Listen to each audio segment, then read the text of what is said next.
Hey everyone, it's Jack from WhatCulture.com and I'm here on a Thursday because it's Good Friday, of course, this Easter weekend, which means we won't be in work, which means there won't be a fast count, but don't you worry because fast count is today. Hold it down. Let's find out all the biggest news stories from the world of wrestling this week in the world of wrestling. Fast count, Jack from WhatCulture, Phil behind the camera, Hobo Joe, fast count, let's go. First, let's start off with all of this week's WWE news, and you'll know by now that the story of JBL's bullying accusations, or accusations of JBL bullying others, specifically Mauro Ranallo, have now gone f***ing mainstream. The story that JBL has bullied many of his colleagues in the past, especially announcers and fellow commentators, has now been picked up by several mainstream news sources, including the New York Post and Forbes and, of course, ESPN, where Jonathan Coachman works, although Coach has sort of played down the whole thing and he said that, no, JBL I'd never encountered bullying. But then he told the story about how they faked an arrest and then he cried afterwards. But no, never bullied, never encountered any bullying, Coach. All right, mate, cool. Sounds cool, sounds fun. So what does this mean for WWE? Because not only does it imply that one of their most public figures, a commentator on their weekly show, JBL, not only does it imply that he's a bully, it also implies that Vince McMahon is just totally okay with this sort of behavior. One of the most sinister takeaways that everyone's been kind of finding in this story is the fact that Vince apparently encourages that sort of behavior and he sees JBL as some kind of enforcer. At least that's what's been reported. There's no guarantee, of course, but so many people have spoken out, and for years it's not as if accusations of JBL being a bully are new. You know, this has been going on for years. It just so happens that this is the high profile one and this is the one that's really kind of captured the attention of the mainstream. Could be very damaging for WWE. Dave Meltzer has tweeted saying that some kind of outcome, some kind of thing, potentially JBL being let go, something is the expected outcome rather than everything just being brushed under the carpet. In slightly more cheerful news, there was the big superstar shake-up this week where superstars from Raw went over to SmackDown, some superstars from SmackDown went over to Raw, and I'm going to focus on SmackDown here because this really seems like a return to the days of the SmackDown 6. For those of you who are maybe more new to wrestling or too young to remember the days of the SmackDown 6, basically in the early to mid 2000s, just after the end of the Attitude Era, there was a brand split and SmackDown had the best workers in the company on there. Raw was seen as kind of the wacky storyline brand. SmackDown was where you went for wrestling. The SmackDown 6 were Benoit, Angle, Guerrero, Chavo and Eddie Guerrero, Edge and Rey Mysterio, and they tore the house down on kind of a weekly basis. And we could be seeing a return to that on SmackDown now, because over on SmackDown now you've got AJ Styles, of course, he's still there. Sami Zayn's gone over. Kevin Owens will probably go over if he beats Chris Jericho, and with Jericho going on the road with Fozzy, we can kind of assume that KO is a SmackDown guy. You've got Nakamura. All these guys could potentially make something very, very special happen for the Blue brand in the next few months. And finally, Drew McIntyre, also known as Drew Galloway, also known as WCPW champion Drew Galloway, made his debut on NXT, in-ring debut this week, where he defeated Oney Lorcan. What are we going to do about that, Phil? I have no idea. I tried to ask Blompier about it, but he's just quite cross, really, I think. I'm sure we'll think of something, I guess. We always do. And now it's time for all the news from elsewhere in the insane world of professional wrestling. God. It's just, isn't it weird?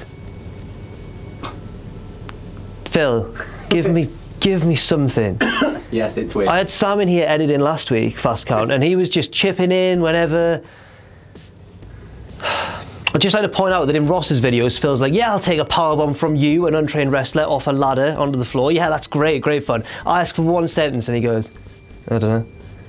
Double standards in this office are ridiculous. Now, as many of you may have seen, I was fortunate enough to interview Dave Meltzer in Orlando at WrestleMania weekend at Wale Mania, and one of the things that I asked him about was star ratings and whether people take them too seriously, whether people treat them, you know, as gospel too much. And he said, kind of in a way, yes. Like, obviously, he's one of the most respected wrestlers. He's the most respected wrestling journalist, apart from King Ross. But he did say that people get way too worked up over whether something's half a star more than it should have been, quarter of a star less than it should have been, that sort of thing. And basically, his message was, can everyone just chill out and get your own opinions on the wrestling and, you know, have an informed judgment yourself? So with that in mind, it was the 5-star match this week. Oh my god. That's right, Dave Meltzer has awarded 5 stars to a match at Sakura Genesis, New Japan's pay-per-view recently on, I think it was last Sunday. Kazuchika Okada versus Katsuyori Shibata for the IWGP Heavyweight Championship. And oh my word, what a match it was. In my opinion, fully deserving of its 5-star rating. Shibata has sustained an injury in the aftermath of that match. He reportedly collapsed backstage. Some people think it might be a work, some people think it's a total shoot. It's hard to tell at this stage. They've really kept it under wraps. Meltzer thinks it could be a work. But man, watch the match if you can. It's just brutal. There's one part where Shibata headbutts Okada and he just starts bleeding. Obviously that's not very nice to see, but it made for good wrestling. I feel very conflicted now. Former WWE Divas champion AJ Lee, was she ever a women's champion or just Divas? I think it was just Divas. Just Divas. Former WWE, just keep that in, you know. Just former WWE Divas champion AJ Lee has released her book, Crazy Is My Superpower, to very positive reviews. Apparently it's a very mature, very emotionally aware take on her own struggles with mental health issues and how people with similar mental health issues can use that to really have a positive outlook on life. It sounds like a very important, very good, very well thought out book. And even CM Punk turned up to the book signing and they had a lovely picture together. And that was nice. I'm never going to find love in this world. And finally, on Friday, April the 28th, in Milwaukee, Wisconsin, Ring of Honor have announced their next big show, unauthorized. It's very un-Ring of Honor of them. It's a show based around, it kind of sounds a bit like a Ring of Honor version of Extreme Rules, and that's very strange for Ring of Honor, a company which of course is focused all around the code of honor, handshakes, you know, that sort of, more treats wrestling more like a sporting contest than most other promotions do, I'd say. And now they've gone for this kind of, well, we don't really know how it's going to be because no matches have been announced yet, but you can assume there's going to be kind of hardcore stuff. I'm sure the Young Bucks are going to throw about 1 million super kicks. I'm personally quite excited for it, but it could really challenge the whole notion of what Ring of Honor is. So it should be very interesting to say the least. That's Friday, April the 28th in Milwaukee. I'm not from there, but if you are, get yourself down, go on.